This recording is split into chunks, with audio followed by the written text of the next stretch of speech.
bit. Let's go to 2003 when you're getting a little bit frustrated with the mask. Yeah. And I remember there's a conversation in your book. Vince tells you, he goes, hey man, keep using your facials underneath that mask because you're not always going to wear it. And I pipe in, hey man, why are you going to take his mask off? He's doing pretty damn good. And you kind of agreed with me. I mean, you're on fire. You know, no pun intended. So all of a sudden, you hit a brick wall with the mask. And talk to me about that meeting with Vince, because that happened in Dallas, Texas, and you would take that thing off in the garden a little bit later. So what were you feeling? I just felt like I'd gone as far as I could with the mask, and that I needed to freshen up the character, and really it turned into an entire reinvention. We'd already done another incarnation of Kane. I mean, we have the original, and then we'd always had the same mask. And then what had happened was I torn my bicep tendon, and I was out for 3 or 4 months. When I came back, that's when he came with the mask didn't have the mouth, and that was that was cool. And I was doing some really cool stuff, but just felt like everything had gotten stale. And I had really gone as far as I could with the mask. And also, I felt that the mask, because it covered my face, this is how, as performers, this is what people look at, right? I mean, you're doing a promo and it's your body language, but it's also your facials. And I didn't have any. So I talked to Vince about it and he agreed. We were the only 2 people in the company that thought that. Everybody else is like, the character's successful. Why would you ever want to do that? It ain't broken. Don't try to fix it. But it's like one of those deals where if it doesn't work, we can always just figure out a way to put the mask back on, right? But it was frustration. But then, of course, I got really excited because I was like, wow, this is, how it is. It's not like everybody has something written out. And, I remember when I first got into business, people were like, yeah, they know WrestleMania 2 years from now. They're like, well, no, we're a lot of stuff we got to do on the fly. And that's what this was. So I wasn't quite sure where it was going to go.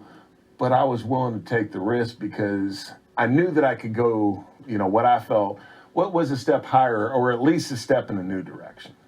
So when you took the mask off there in the garden, how was that? I mean, you did that, you were looking at the crowd, and all of a sudden there's a turn to the hard camera.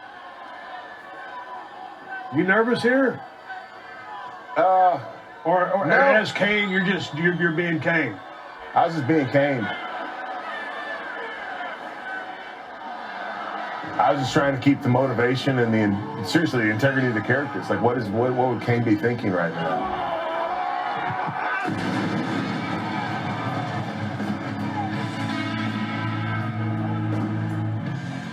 And you do feel naked, though. Yeah. It's wild, because I'm like, this is really weird. But in the book, you talk about, looking at you right there, man. I mean, look at the look on your face. And you talk about in the book about, your face is how you tell stories. And without it, it's hard. You always emotion with that mask. But now, all of a sudden, you see rage. And to me, like when I look at the Kane character with that full mask on, I was like, he's scary, he's big, he's intimidating, he's powerful. But I don't know what he's going to do. Right. Now when I can see your eyes and I can see your face, I'm like, now I can see intent. I can see the malicious intent. And so I just said, okay, dude, without the mask, scarier. The mask was cool as hell. And all of a sudden, when I can see what your gears are thinking or what you might want to do to someone or how you started talking, I'm like, that's very scary. How did you feel about that? I felt the same way because it actually, how we talked about, originally Kane was cool, superhero. Right. And that was Kane, though. The superhero was cool, but that was actually what it was hiding, right? And that's kind of the feeling. Now, I was a little nervous, though, because I hadn't told my wife about this. And my wife loved my long hair. And I wanted her to see it and be shocked just like everybody else was. And she was. And so when I talked to her after the match, that didn't really go very well. But you tried to work the gimmick for a while, and like when you went home with that half haircut, and y'all were going to go out to dinner. I mean, that's all thanks to Bruce Pritchard. I mean, we were just going to shave my head, right? And they get about halfway through. Bruce's like, stop! I need to show Vince. I should have said right then, keep going. But Bruce's like, we don't have anyone that looks like that. And of course, Vince agreed with him. And of course, in the heat of the moment, I'm like, oh, yeah, this is going to be awesome. And then, I'm sitting there like, wait a second. I got to go to Outback with this. I got to pick my kids up at school. Hey, it's cool while you're doing it. And you get down back, it ain't so cool. It's like, yeah, I have a life. I do have a life outside of this and that.